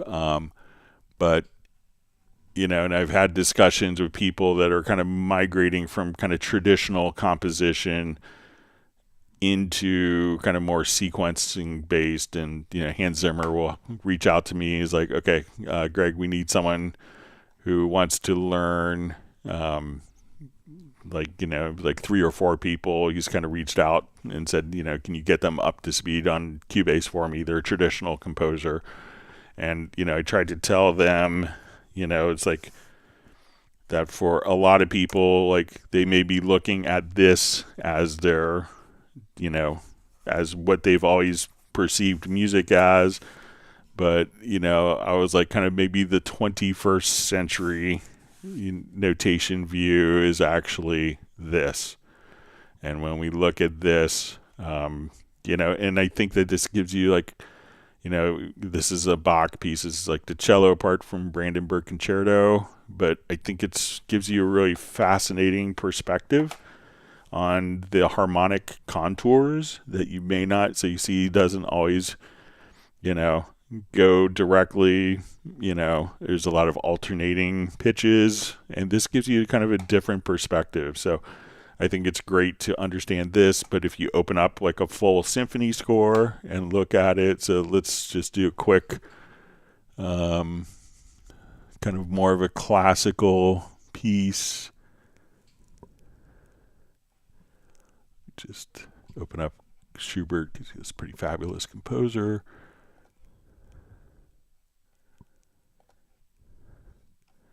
But to me, what's interesting is, taking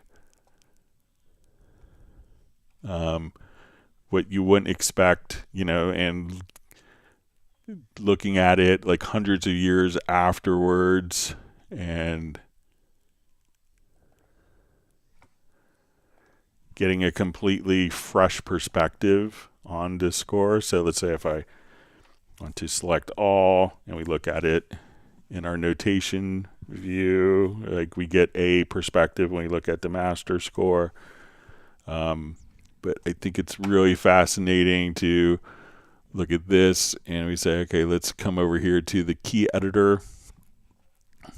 And when we start to visualize the patterns here,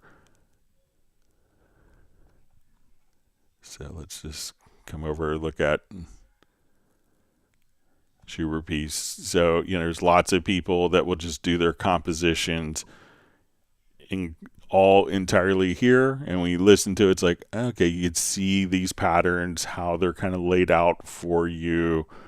So I think that this is like a 21st century perspective on the score that's just as valid as a typical music score, as it just gives you kind of showing you the same information in different ways. So I think that's important.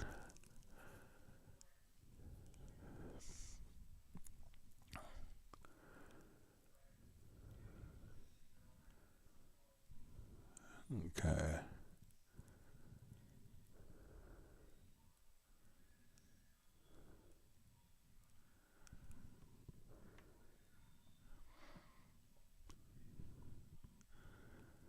Okay, see everyone's appreciative of Michael Team's ice cream distribution. All right.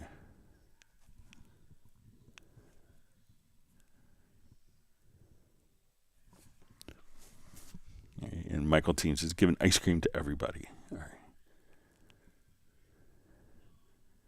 All right, see Graham Witcher won't be able to make the Zoom meetup, and let me go ahead and post the link one more time.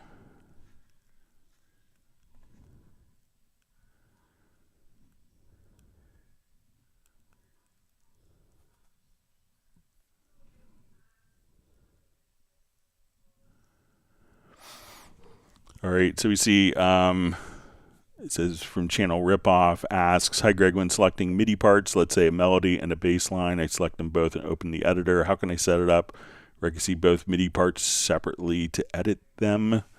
All right, sorry, let me just hit the wrong button. All right, so let's say I want to look at the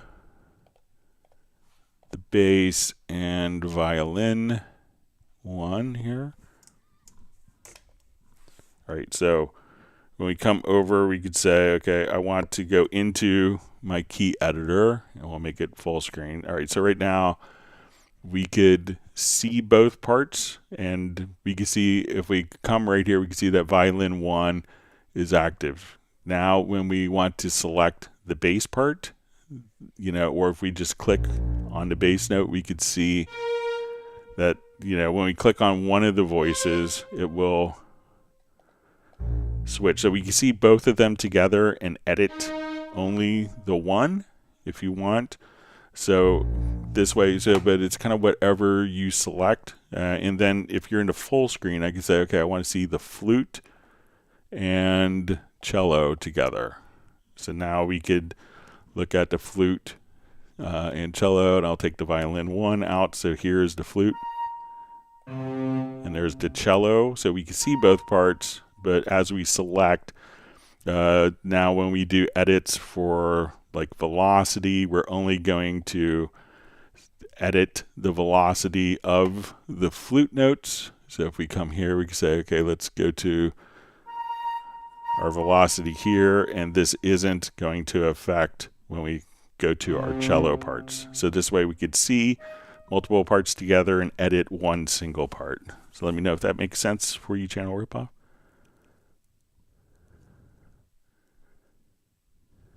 All right.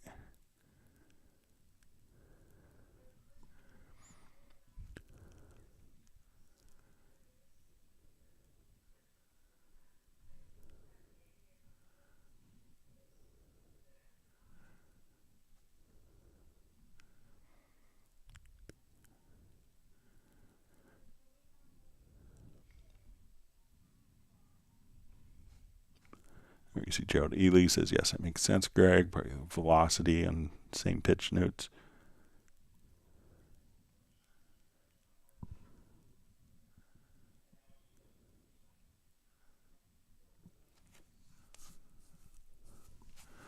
All right, so Val has a question. How can I make a sample in Groove Agent stop when the button is not pressed anymore, like after I dragged one on a pad? Okay, so let's say, let's come over and add an instrument track here. Let's add Groove Agent SE. All right, and I'll drag a sample over, just a quick loop.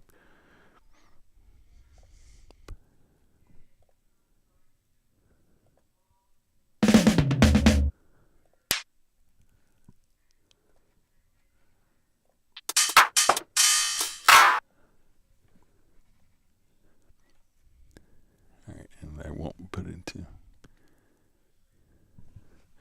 Okay, so let's say I have an audio file there, and that will play until the end of the sample. So I think if we just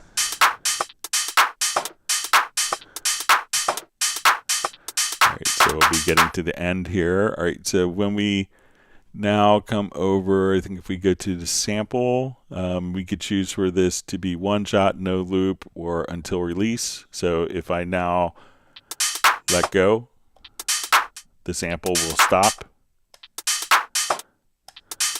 just like so. So again, if we go to the sample, it will default to one shot, which will play that sample all the way to the end if you wanted it to loop, or just until release. So as soon as I release, then we could hear the particular sample like that.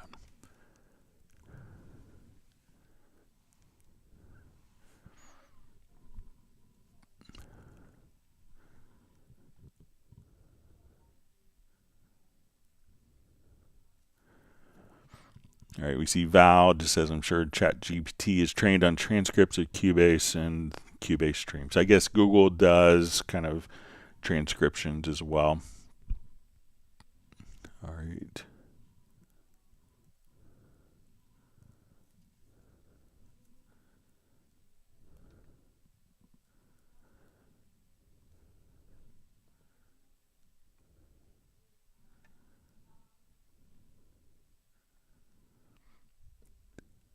All right, we see Gareth is going to feed his daughter, Lola.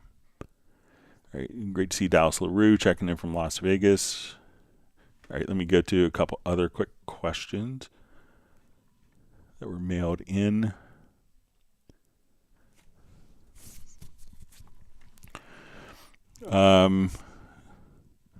So we see, aloha, Greg. I have the full version of Hallian 7 with Cubase Pro 14. The Steinberg download assistance shows updates available for both Hallian and Hallian Sonic to 7.1.4, and the Hallian Sonic update is listed as recommended. If I update the full version of Hallian 7 to 7.1.4, does that include Hallian Sonic content, or do I need to install the Hallian Sonic update in addition?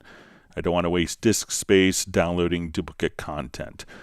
So when you do that, the content wasn't updated, just the actual playback engine. So you could just download, if you don't use Hallion Sonic at all and play everything through Hallion, you could just update the Hallion version.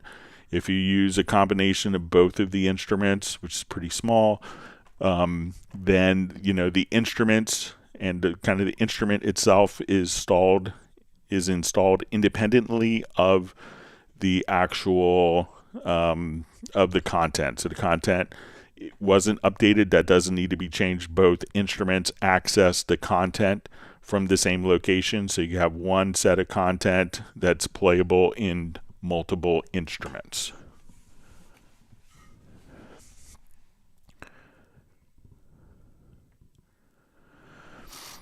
All right, so another question mailed in. It says, minor thing, but I'm finding it slightly annoying that if you have a big project with lots of tracks and you have one track selected in the project window that you want to work on, when you open the mixer, that track is always placed to the far left of the screen. I have a wide screen, so it's pretty far off center. I always move it to the middle of the screen before working on it.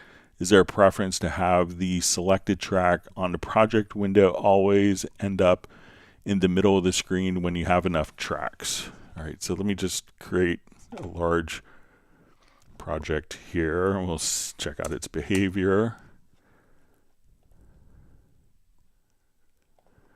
Okay, so let's say we're going to add 100 audio tracks. Okay, so we go to our mix console here. So I'm going to select track 34. All right, so we see 34 will kind of go there, but if we're on like the main screen here, so let's say I'll come over. So we can see now that when I go to 71, that 71 is kind of on the far, so it doesn't seem like it goes to the center. But when we select this, and it may just change the view. So if we go to, say, 1, and now let's say we go to 15. So we see 15 is not shown currently. So let's say we go to select 15, that will probably be on the left. Okay, so it doesn't automatically put it on the left, but I think it may also depend upon the relationship in the mixer to the current position. So if we have 41 selected, and obviously we don't have 59 visually here. So if we select this, I think 59 will be on the right hand side because it's moved over to the right. If we select, let's say 46 is the current track on the left hand side, so if we go to 24, I believe that this will move it to the left hand side, so that it kind of depends on how it's navigating between the two, but it's not necessarily centered, but it's in relationship to the previous selection. All right, so next question is, I don't know if this is a bug, but I've seen the problem many times lately. Says, when working with automation, so you have two automation dots at different values, you want to adjust them both at the same time. The result of the second dot will have the wrong value. An example, if you add two volume automation nodes on an audio track, the first one at 0 dB, the second one at plus 1 dB. Select both of these dots, and the value will show 0 dB in the info line. All right, so let's take a quick look.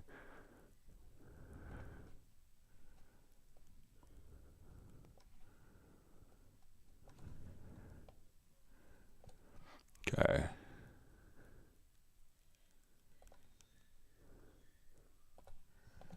All right, so I will make this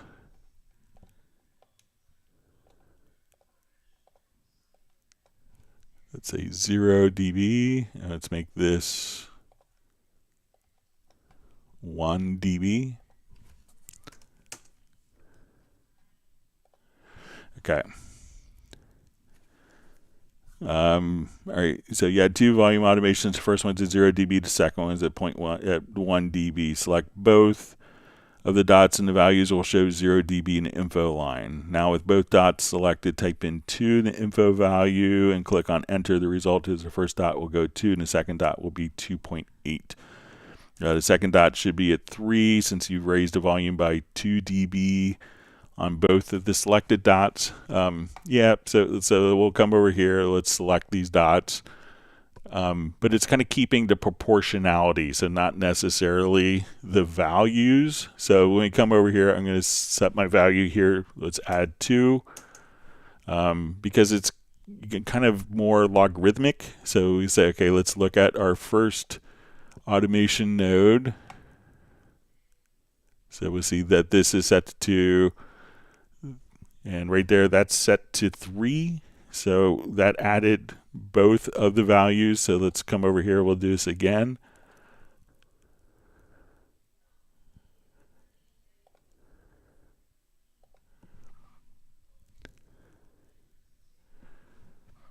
All right.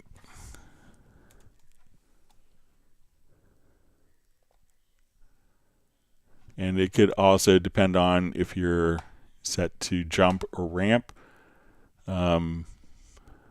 So let's say I want this to be -10.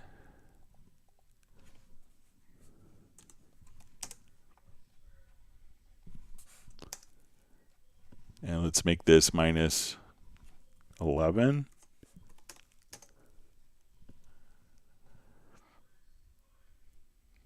Sorry. Let's make this -10 here.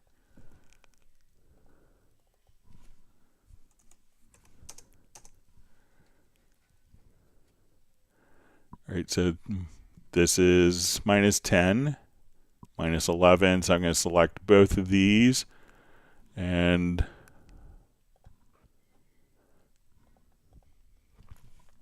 let's say I set this to -8. Now that both of those nodes are selected, we'll see if this is set to -8 and if this is set to -9. So that seems to keep the same dB proportionality for me, but let me know if I did anything differently.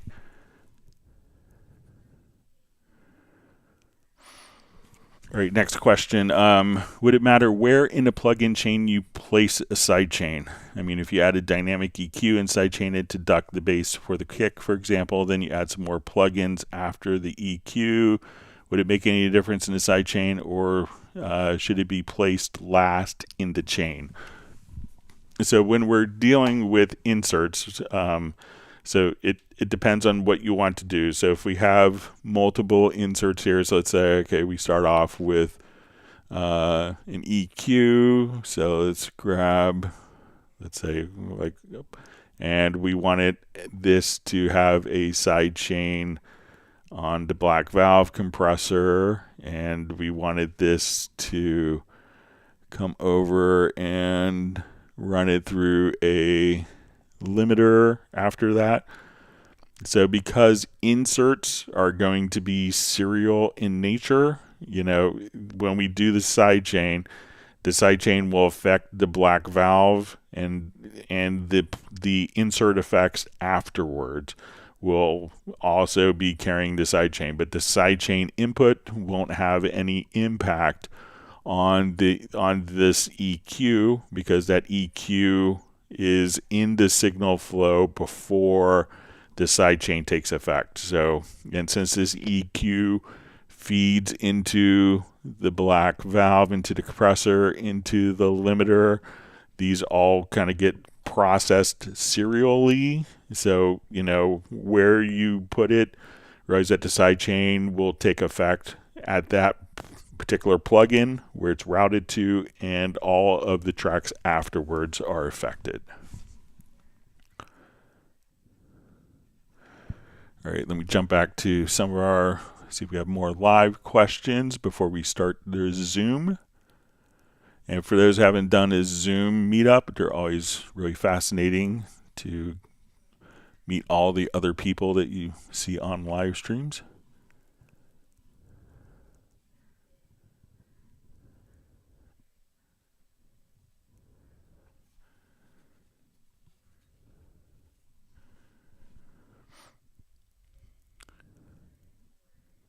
See, Tim Cage says, thank you, Greg. Exactly what I was hoping you'd go with my comment. It's like having a whole new way to visualize it all. I'm being an audio lover who's also very visual. It works really great. So, yeah, I mean, we could only imagine how many incredible pieces that Bach and Mozart and Beethoven and countless other composers who no one has ever heard of never got all of this amazing music captured, because writing it down would take so much longer. If they could capture their improvisations, you think of Bach would go, and basically rock out on the organ in the middle of the night in Leipzig, Germany, and just kind of improvising, just practicing. How many he could have composed tens of thousands of more pieces if he could have captured it in something like Cubase at the time.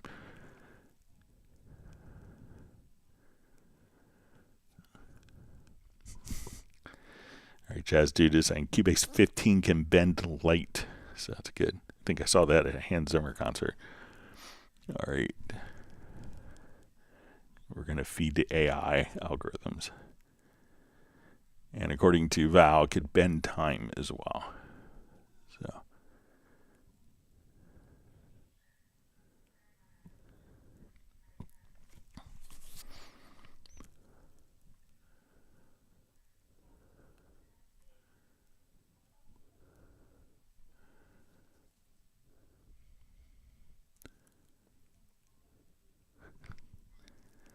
See, Michael Teams is wondering if Michael Pierce is part of the Montauk project.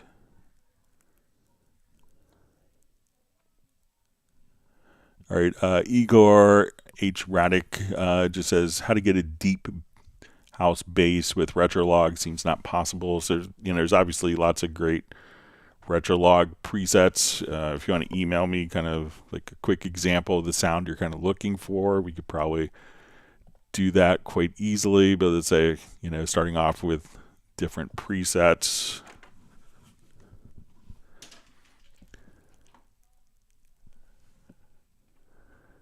So let's say if we wanted to.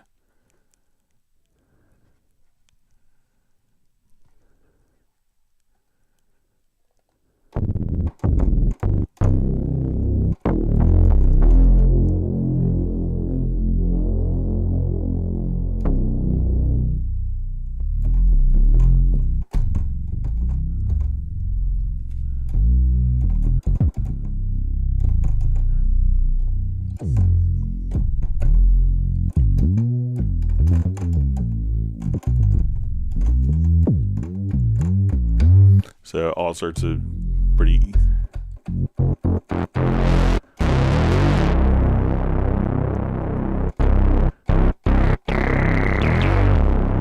so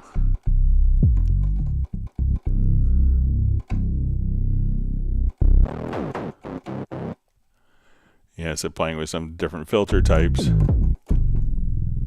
And then if you come over here, you could just kind of set the different oscillators.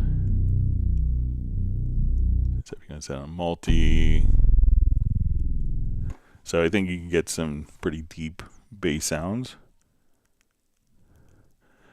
We see Michael Marshall just says, Greg, did you get my question on regarding artifact guitars? I don't think I did, but if you want to email it to me again, we could do it on Tuesday's live stream.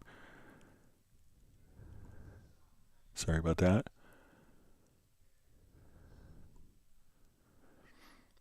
All right, so it's 3 o'clock East Coast time, so let me go ahead and start the Zoom. I'm going to paste the Zoom link here. We're going to go ahead and start the Zoom meeting. Thanks for all the great questions from everyone, and let's go ahead and start Zoom.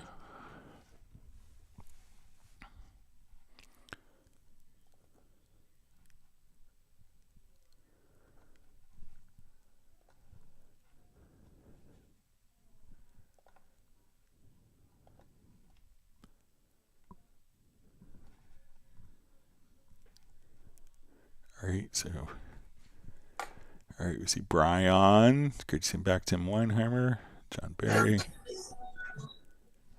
Hello. Okay.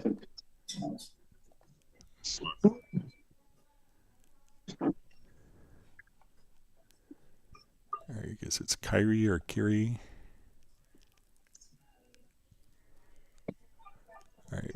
Daniela, Da Vinci Girl, good to see you on.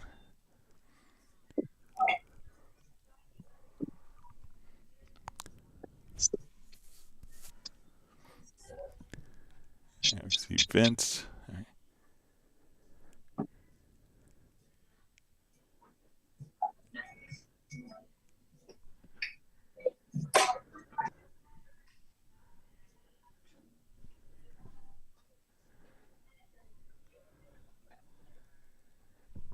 All right, we have Rick joining. All right.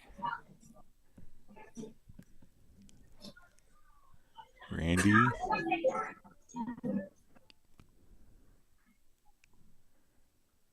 We have Rick joining.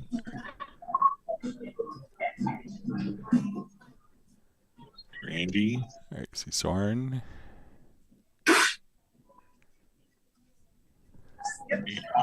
Rick joining.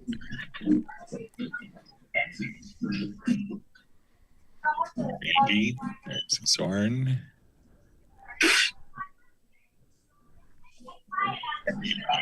Rick joining. Hello, all. Hey. Hey, Brian, I'm going to mute you real quick. Are you at the airport? Going to get your wife? Yeah, I'll mute myself. Okay. Just hear a lot of background noise. So. Hello, all. All right, you see Michael Teams joining. Hey, Brian, I'm going to mute you real quick. Are you at the airport? And I think, Rick, we have like the audio kind of coming back through. Just hear a lot of your audio as well.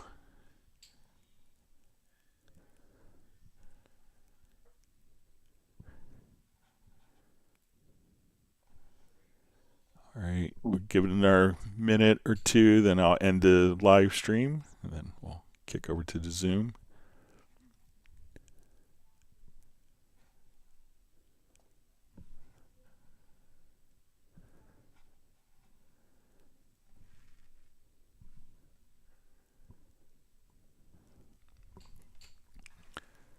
For a minute, I was about to start singing "Row, row, row your boat." Hey Jay, how you doing? Good to see you Still on the southern line, brother. It's still on the southern line. How are y'all? Good. Seriously groovy at this end, thank you.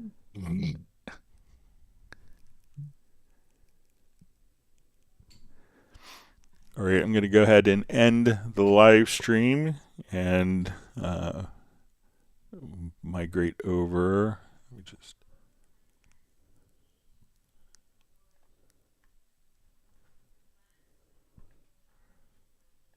See you, Michael.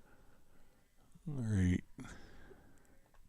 Okay, so, and for those that are still on the live stream, we'll see everyone on Tuesday, starting at 1 p.m. U.S. Eastern. Have a great weekend, and we'll migrate over to the Zoom. All right, goodbye. All right, so the live stream is over. All right, we have Jim Fox joining. Lives just a couple miles away from me. Brian, I'm going to mute you real quick. Are you